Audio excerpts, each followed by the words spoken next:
Figure incontournable de nos églises et de nos monastères, les cloches ont non seulement une tonalité, mais aussi une personnalité.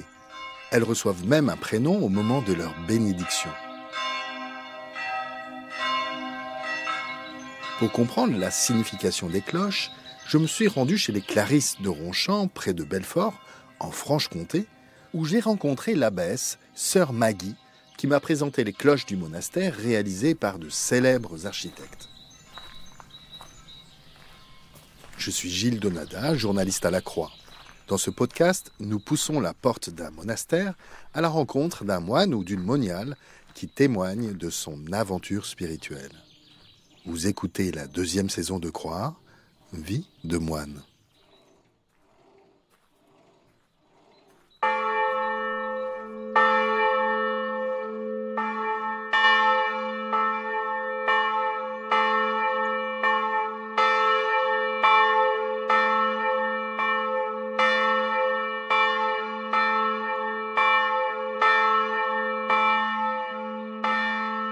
J'aime bien la cloche parce que c'est à la fois un appel à Dieu et un appel de Dieu. Il y a un peu les deux mouvements.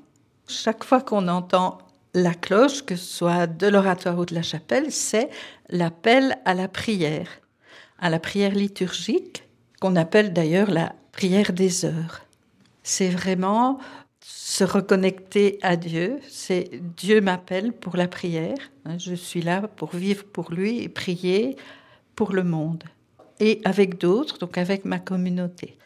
Quand c'est une cloche de monastère, on sait que ça veut dire qu'il y a des moines ou des moniales qui prient. Une cloche de paroisse, il n'y a pas nécessairement la messe à ce moment-là, ça peut être que l'angélus, mais ici, c'est aussi lié à une prière communautaire.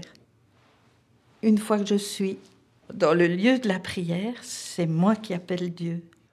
Alors, quand on arrive, une fois que la cloche a sonné, il y a l'introduction à la liturgie et à l'office que j'aime beaucoup parce que on commence par appeler Dieu. L'introduction, c'est « Dieu, viens à mon aide » et l'assemblée répond « Seigneur, à notre secours ». Et ce « Dieu, viens à mon aide », c'est moi qui parle en je, qui me recentre, qui me reconnecte à Dieu. Et on répond « Seigneur, à notre secours ». Donc là, on parle en nous. On est là pour accueillir le secours pour toute l'humanité et en son nom. Donc ça va plus loin. Ça va déjà au niveau de notre petite communauté, mais ça va plus large. La prière de la communauté des Clarisses sur la colline Notre-Dame-du-Haut, vous avez vu que ça murmure dans un lieu, la chapelle, que Le Corbusier dit à l'inauguration « J'ai voulu créer un lieu de silence, de prière, de paix et de joie intérieure. » Et je trouve ça, c'est très beau, ça dit un peu l'ambiance voulue par ce qu'on va vivre dans la liturgie à la chapelle.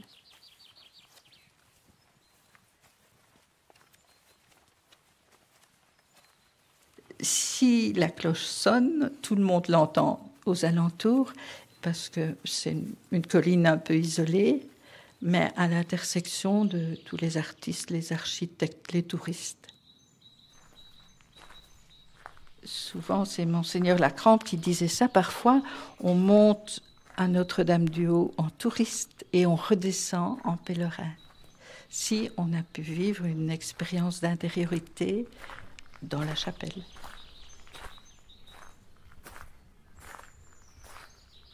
Devant nous, on a le campanile. Donc c'est un montage en acier avec les 3 cloches. C'est le clocher, en fait, le clocher de Notre-Dame-du-Haut.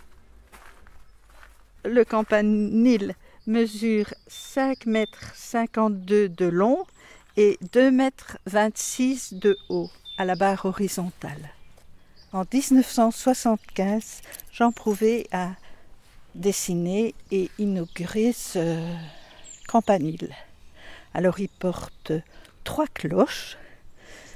La grosse sonne le mi, la moyenne le fa dièse et la petite le la.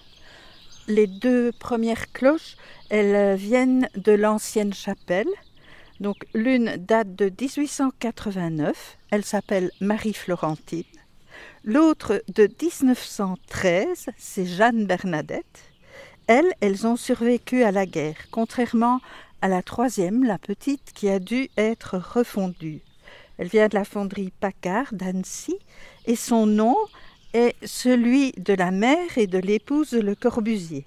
Donc, elle s'appelle Charlotte Amélie Yvonne Marie.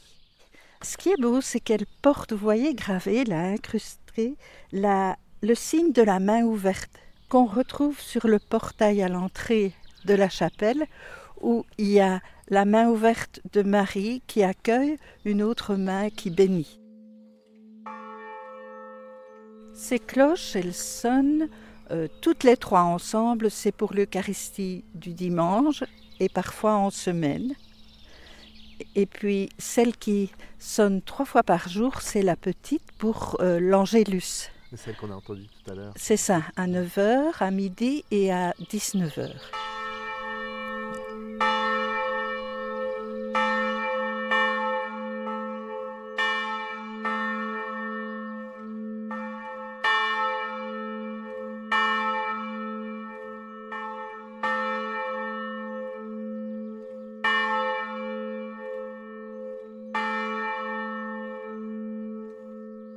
Oui, il y a une petite anecdote à propos de Notre-Dame-du-Haut et des cloches.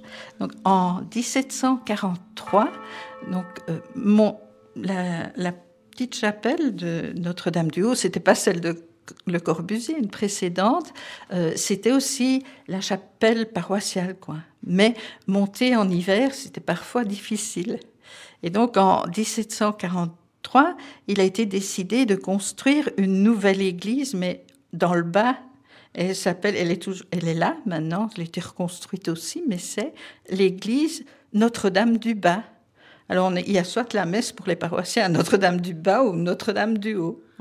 Et on raconte que c'est à l'époque que Ronchamp devenait plus riche grâce à l'exploitation des mines, mais les gens des hameaux du voisinage plus éloigné, ils n'étaient pas contents qu'il y ait une église en bas parce qu'ils n'allaient plus entendre sonner les cloches à Notre-Dame-du-Haut.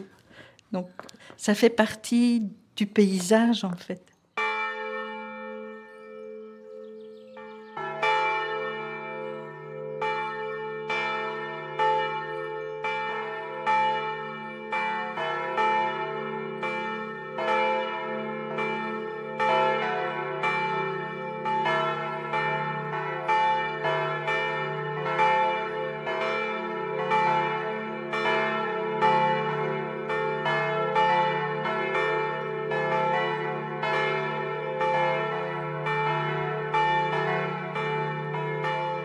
Alors, au son de la cloche aussi, on s'arrête de travailler pour prier.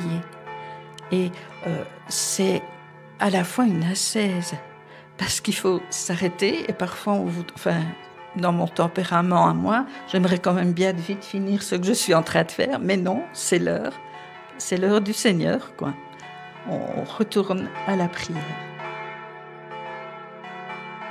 Je trouve que c'est un beau son. C'est pas trop long. J'aime bien comme ça résonne dans la campagne. J'aime mieux d'être dehors pour l'entendre que dedans. C'est aussi par ce rythme des cloches et ce rythme de la liturgie, donner sens au temps, sanctifier le temps, le rendre saint, faire de notre histoire humaine une histoire sainte.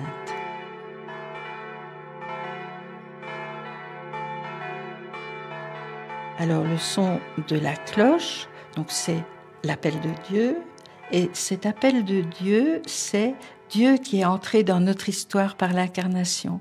Et c'est pour ça que j'aime beaucoup les petites cloches de 9h, midi et 19h, qui sont un peu cette tradition de l'Angélus. Alors l'Angélus, c'est quoi? C'est faire mémoire de l'annonce de l'ange à Marie. Ça, c'est merveilleux, Dieu est parmi nous. Et ça peut être cette cloche de l'Angélus qui nous le rappelle. Donc là, on arrive devant un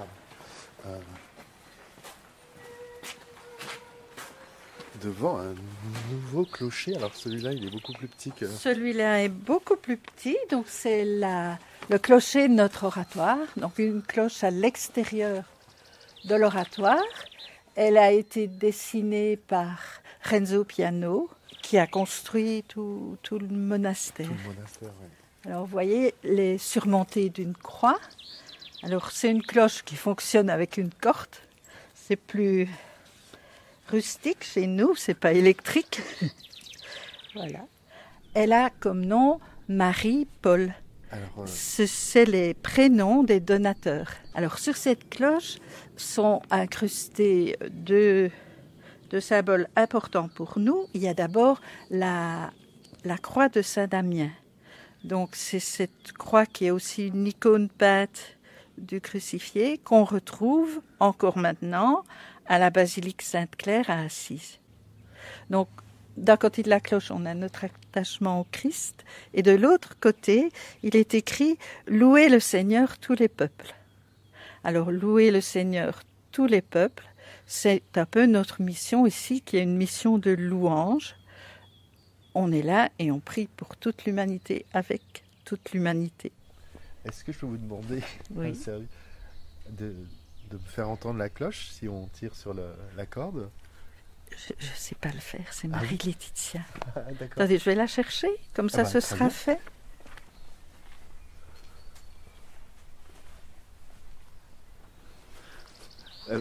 Merci, monsieur. Alors, c'est vous qui êtes l'experte en cloche, c'est ça? En cloche, oui, c'est moi la cloche. C'est vous la cloche.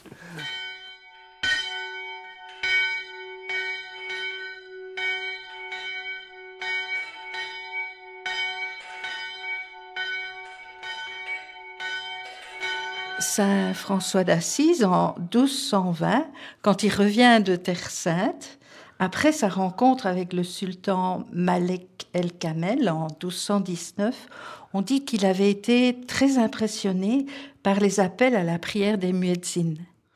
Et il a dit, quand il est revenu en Occident, il a dit, nous aussi, on n'a qu'à, avec nos cloches, appeler à la prière. Et alors, il a écrit une lettre à tous les custodes, c'est-à-dire à tous les gardiens, les responsables des fraternités de frères.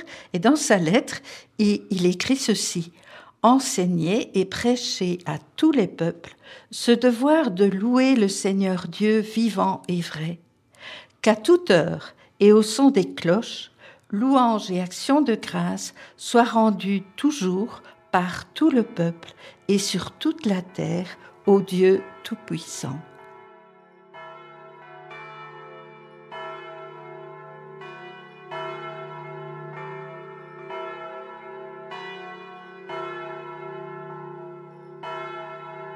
Nous voici arrivés au terme du 10e et dernier épisode de notre série Vie de moine. S'il vous a intéressé, s'il vous a touché, n'hésitez pas à le partager, à vous abonner et à laisser une étoile, un avis ou un cœur. Vous pouvez réécouter l'intégralité de la saison Vie de moine sur toutes les plateformes et sur le site et l'appli La Croix.